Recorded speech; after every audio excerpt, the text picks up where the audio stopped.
বাক্সের মুখ খুলতে বাধ্য করবেন না, তাহলে ভিতরে সব কিছু প্রকাশ করে দেবে। আমরা কারো বিরুদ্ধে লাগালাগি খুচাখুচি করা পছন্দ করি না, কিন্তু আমাদেরকে কুচা দিলে কুচা ফিরাইয়া দেওয়া আমাদের উপরে ওয়াজিব।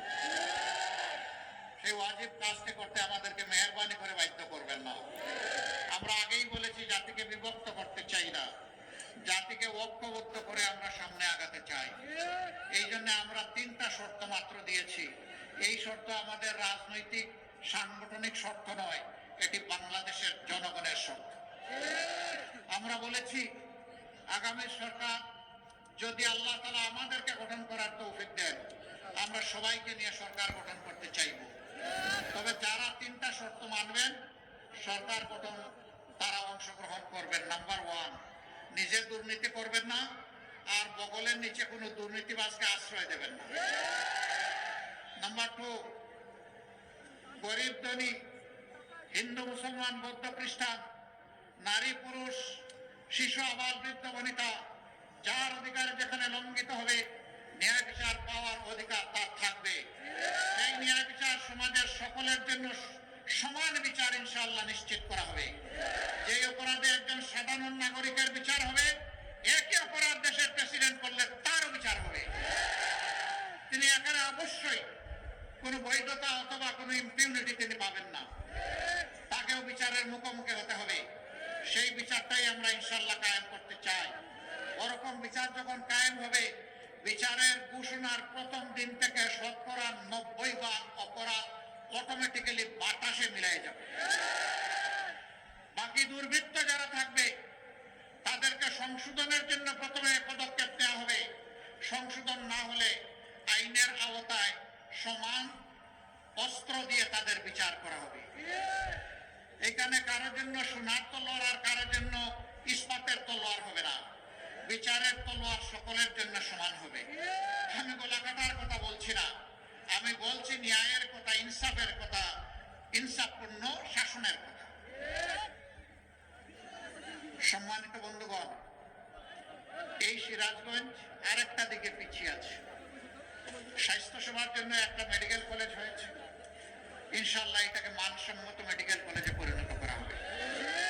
কিন্তু শিক্ষা এখনো পিছিয়ে আছে, মানসম্মত ভালো কোনো শিক্ষা প্রতিষ্ঠান এখানে গড়ে ওঠেনি। এটা 6টি আসনের একটি জেলা, এটা কেন অবহেলিত থাকবে? ইনশাআল্লাহ তাআলা লাজিম আপনারা দোয়া করবেন, আল্লাহ আমাদেরকে দায়িত্ব দিলে প্রথম নজরটা শিক্ষার উপরেই দেব ইনশাআল্লাহ। এবং সিরাজগঞ্জে তার শিক্ষার অধিকার থেকে বঞ্চিত, সেই অধিকার সিরাজগঞ্জবাসীকে দাবি করে আদায় করতে হবে না, আপনাদের অধিকার আপনাদের ঘরে পৌঁছে দেওয়া হবে ইনশাআল্লাহ। আমার এক ভাই বলেছেন যমুনায় স্থায়ী বাঁধ নির্মাণ। যমুনায় তো বাঁধ নির্মাণ করব না, যমুনাকে খনন করে ওইটাকে ইনশাআল্লাহ জীবন দেব।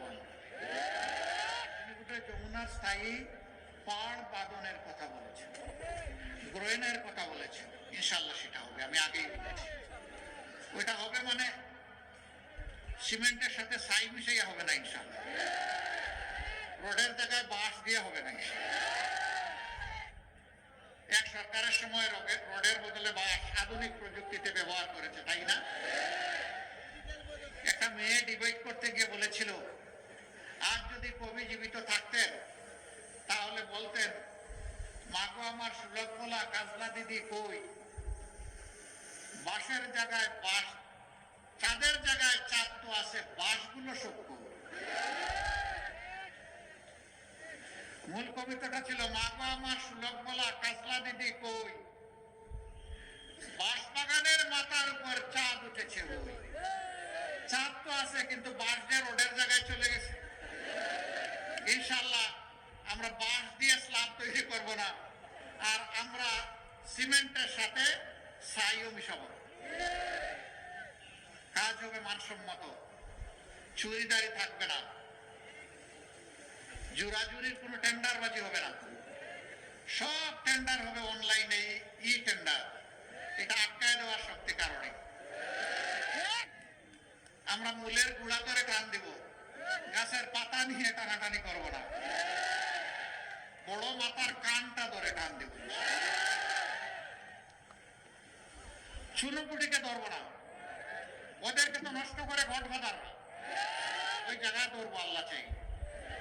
ওদের দুই একজনকে ধরলেই দেখবেন সব ঠান্ডা হয়ে গেছে। আল্লাহ শত শত ধরার প্রয়োজন হবে না। প্রিয় জনগণ, এই সব কিছু করতে হলে আমাদের একটা আমূল সংস্কার লাগবে। সেই সংস্কারের জন্য গণভোট। এই গণভোটে আপনারা হা বলবেন না না বলবেন? মাশাআল্লাহ।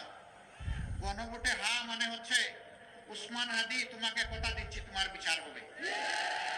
গণভোটে হা মানে 1400 শহীদকে কথা দেওয়া হচ্ছে তোমাদেরও হত্যাকাণ্ডের বিচার করা হবে।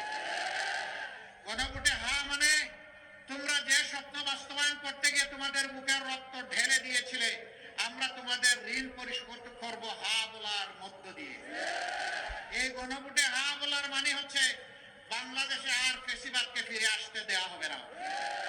এই গণভোটে হা দেওয়ার মানে হচ্ছে আর কোন আধিপত্যবাদের দালালকে বাংলাদেশে বাংলার জনগণ বরদাস্ত করবে না। এই গণভোটে হার মানে হচ্ছে কোন চাঁদাবাজের অস্তিত্ব বাংলার জমিনের উপর বরদাস্ত করা হবে না। এই ব্যাপারে পুরোপুরি লাল কার্ড। এই কয়টা মানুষ আপনারা হা ভোট দিলে হয়ে যাবে? প্রত্যেকটা ঘর এবং ব্যক্তিকে জাগিয়ে তুলতে হবে। আমার অধিকার, আমার দেশ, গর্ব আমার সোনার দেশ। সেই সোনার দেশ গড়ার জন্য অবশ্যই ঐক্যবদ্ধ বাংলাদেশ গড়ার জন্য আমাদেরকে হা ভোটে অবশ্যই মোটিভেশন চালাতে হবে।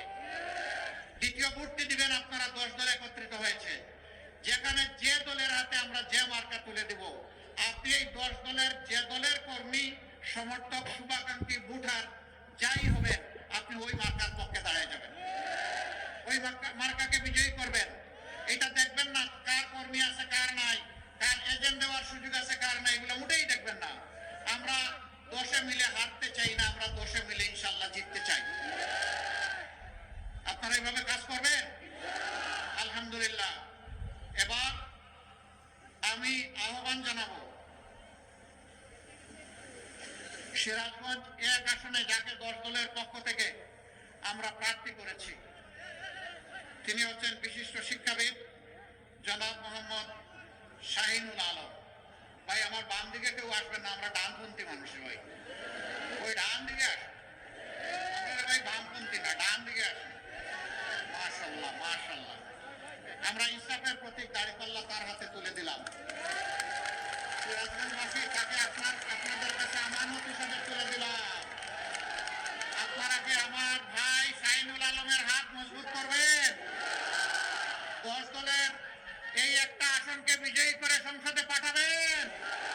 আল্লাহ আপনাদেরকে সাহায্য করুন, কবুল করুন।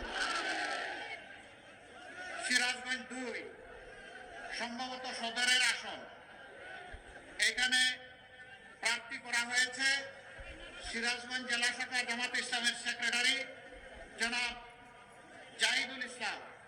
জনাব জাহিদুল ইসলামের হাতেও আমরা ইনসাফের প্রতীক দাঁড়িপাল্লা তুলে দিলাম। ইনশাআল্লাহ জয় হবে কার?